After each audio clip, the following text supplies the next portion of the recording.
ಹಲವಾರು ದಿನಗಳಿಂದ ನಮ್ಮ ಕೃಷಿ ವಿದ್ಯಾರ್ಥಿಗಳು ಪ್ರೊಟೆಸ್ಟ್ ಮಾಡ್ತಾ ಇದ್ರು. ಅವರ ಬೇಡಿಕೆ ಏನಿತ್ತು ಅಂದ್ರೆ ಅವ್ರು ಮಾಡ್ತಾ ಇರುವಂತ ಸಿಲೆಬಸ್ ಮತ್ತೆ ಇಂಜಿನಿಯರಿಂಗ್ ನಲ್ಲಿ ಬಯೋಟೆಕ್ನಾಲಜಿ ಇದೆ, ಸ್ವಲ್ಪ ಅಜಗಜಾಂತರ ವ್ಯತ್ಯಾಸ ಇದೆ. ಅದನ್ನ ನೀವು ಸಮಾನವಾಗಿ ಹೋಲಿಕೆ ಮಾಡಿ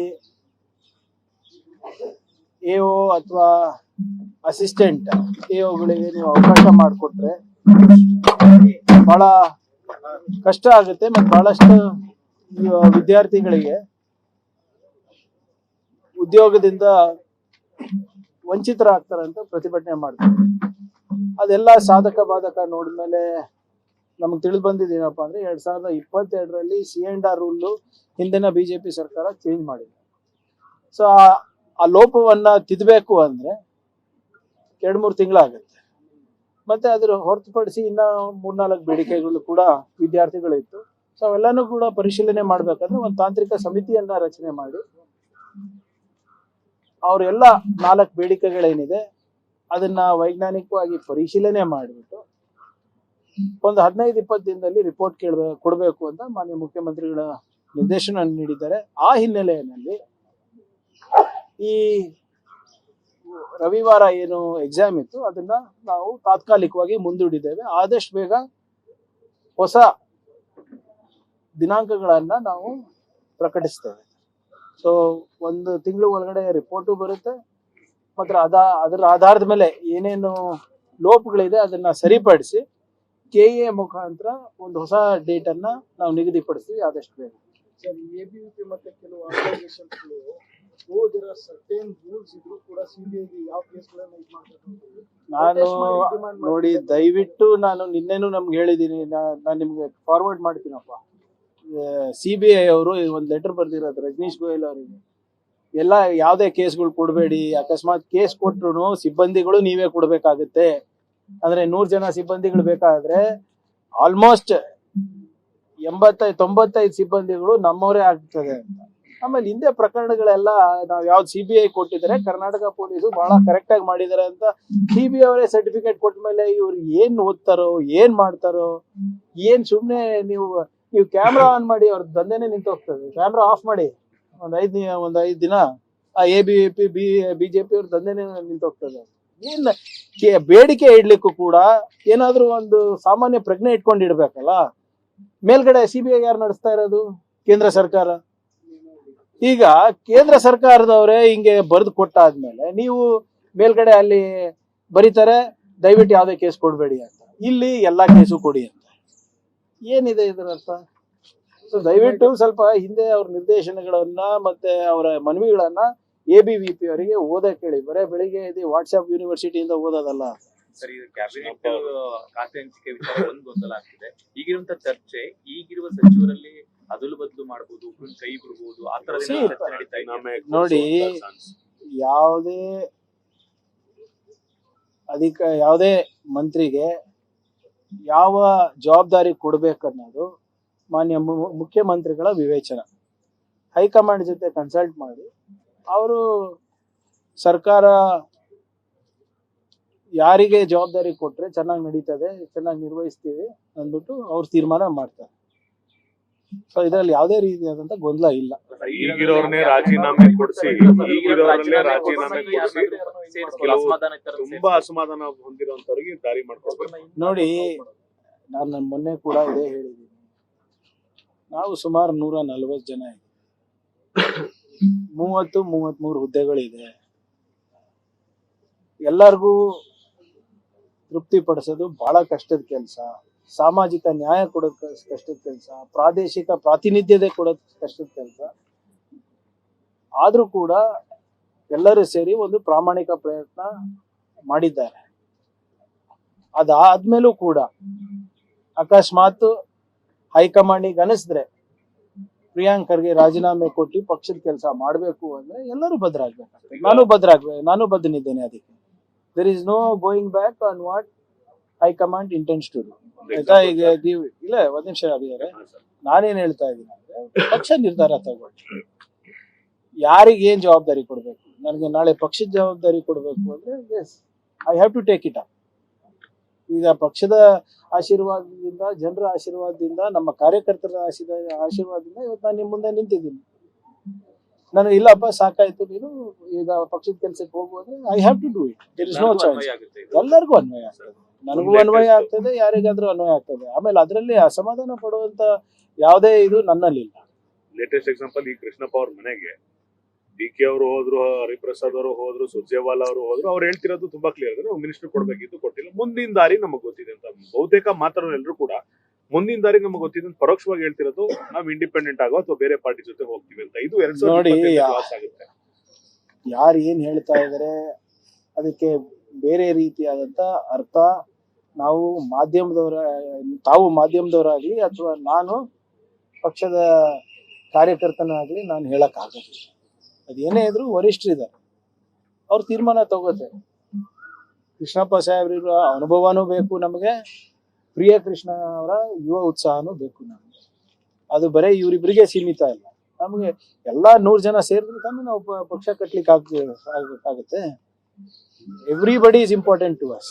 ಖಾತೆ ಹಂಚಿಕೆ ಯಾಕೆ ವಿಳಂಬ ಆಗ್ತಿದೆ ಅಂತ? ಯಾಕಂದ್ರೆ 4 ದಿನ ಆಯ್ತು ಪ್ರಮಾಣ ವಚನ ಸ್ವೀಕಾರ ಮಾಡಿ, ಇನ್ನು ಕೂಡ ಖಾತೆ ಹಂಚಿಕೆಗಳಾಗಿ ಮುಂದಿನ ವಾರದಿಂದ ಸೆಷನ್ ಇದೆ.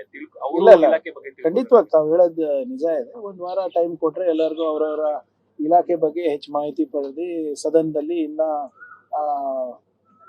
ಕಟ್ಟುನಿಟ್ಟವಾಗಿ ವ್ಯವಸ್ಥಿತವಾಗಿ ಏನು ವಿರೋಧ ಪಕ್ಷದವ್ರು ಇರ್ಬೋದು, ಸಾರ್ವಜನಿಕರ ಪ್ರಶ್ನೆಗಳಿಗೆ ಉತ್ತರ ಕೊಡ್ಬೋದಾಗ್ತದೆ.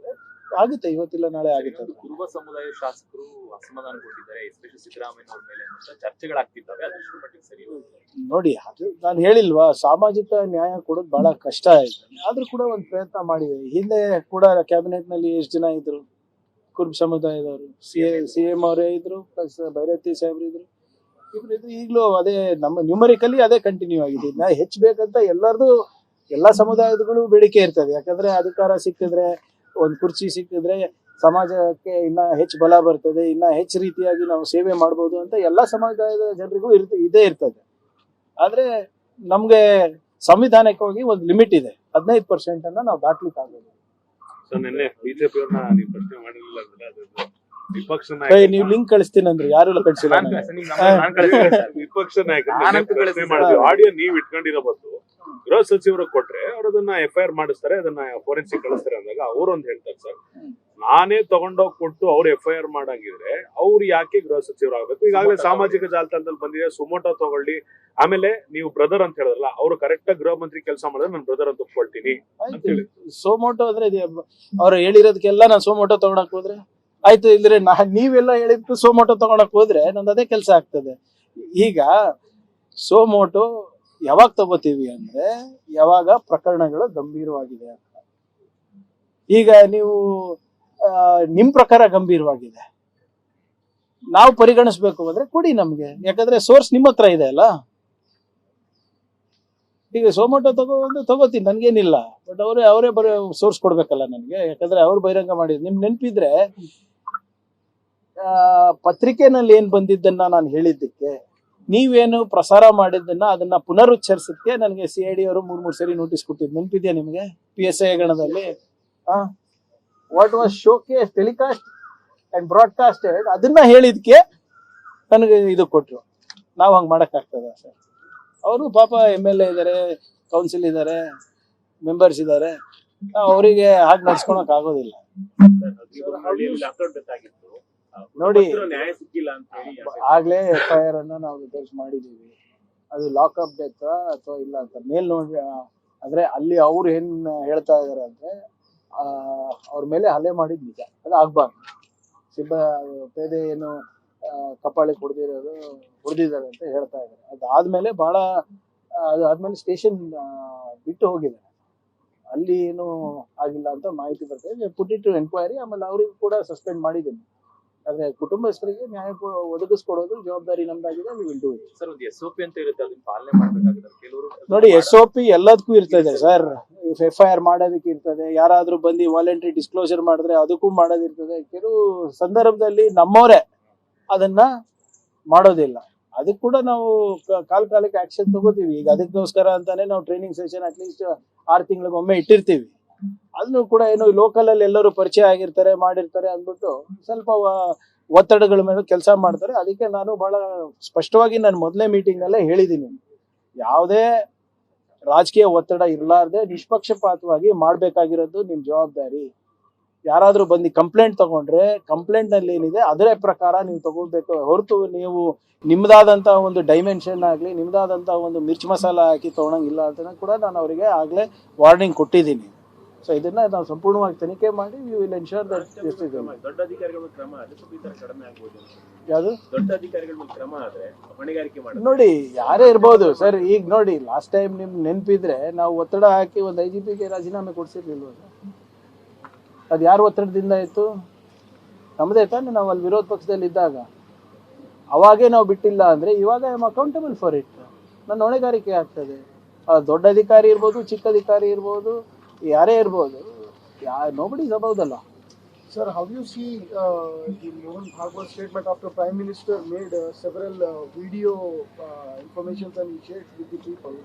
The Generation Z. See, Mr. Mohan Bhagwat is just addressing Generation Z. The ideology has not changed. Just the language has changed. All right. Their ideology remains divisive in nature. Yesterday, if you heard Mr. Mohan Bhagwat's statement while talking to the Gen Z, he made a very vague comment on reservations. He said it should be there till there is social discrimination, and then he goes on to also say that it won't be there for long. So his intent is very clear. कपड़े वही खाकी है, खाकी चड्डी अभी पतलून बन गया, बस है. सोच वही है. जेन जी से बात करो, जेन अल्फा से बात करो या मिलेनियल से बात करो, सोच तो वही है ना. तो लगता है टारगेट वही रख के जा रही है आइडियोलॉजी. और उनका आइडियोलॉजी 100 साल में बदला क्या है बताइए? वो वही गुरु दक्षिणा, वही हिंदू राष्ट्र, वही अखंड भारत. प्राइम मिनिस्टर एक तरफ कनेक्ट होने के लिए वीडियो बना रहे हैं सर, दूसरी तरफ मोहन भागवत आते हैं. वही भाई, देश कौन चला रहा है? प्रधानमंत्री वीडियो बना रहा है तो देश कौन चला रहा है? प्रधानमंत्री पार्लियामेंट को नहीं आते, होम मिनिस्टर पार्लियामेंट को नहीं आते, ये देश कौन चला रहा है? मोहन भागवत जी चला रहे हैं क्या? मोहन भागवत जी कल एक और स्टेटमेंट दिए, क्या करके? चाइना और पाकिस्तान से हम वार्तालाप करना चाहिए, बातचीत होनी चाहिए. एक तरफ बोलते हैं कि वो पॉलिटिकल ऑर्गेनाइजेशन नहीं है और हर पॉलिटिकल बात पे विशेष टिप्पणी रहती है उनकी. They are a confused lot. That's why I have requested them, call me to your organisation. उनका आइडियोलॉजी भी मैं भी क्लियरली सुन लूं और वो क्या करना है वो भी मैं बता दूंगा. Sir, he said that Gen Zs are more intelligent, more patriotic, and union government didn't. Now if they now who has put cases on them saying they are unpatriotic? Who are the ones who have put cases saying they are anti-nationals? And who is Mr. Mohan Bhagwat to give me a certificate of patriotism? Who is he? Who is RSS to tell me or tell Gen Z or tell Gen Alpha that you are patriotic? शाबाश, ये लो मेरा certificate. ये कौन होते हैं certificate देने? देशभक्ति का सर्टिफिकेट का ठेका उनको कौन दिया है? ये खुद तो रजिस्टर नहीं है, दूसरों को सर्टिफिकेट देके फिरते हैं. पहले उनको बता दीजिए कि वो खुद सर्टिफाई हो जाए, उसके बाद में सर्टिफिकेट दीजिए दूसरों को. बुजुर्ग बन के बच्चों को अपने आशीर्वाद दे रहे हैं, आपको लगता है सर? मांगा किसने? अरे आशीर्वाद, मोहन भागवत जी का आशीर्वाद मांगा किसने? या प्रधानमंत्री का माफी मांगा किसने? FIR बन रहे हैं तो पेरेंट्स के एक दबाव पे आके बच्चे रील्स बना के माफी मांग रहे हैं. दिल में क्या है बच्चों के?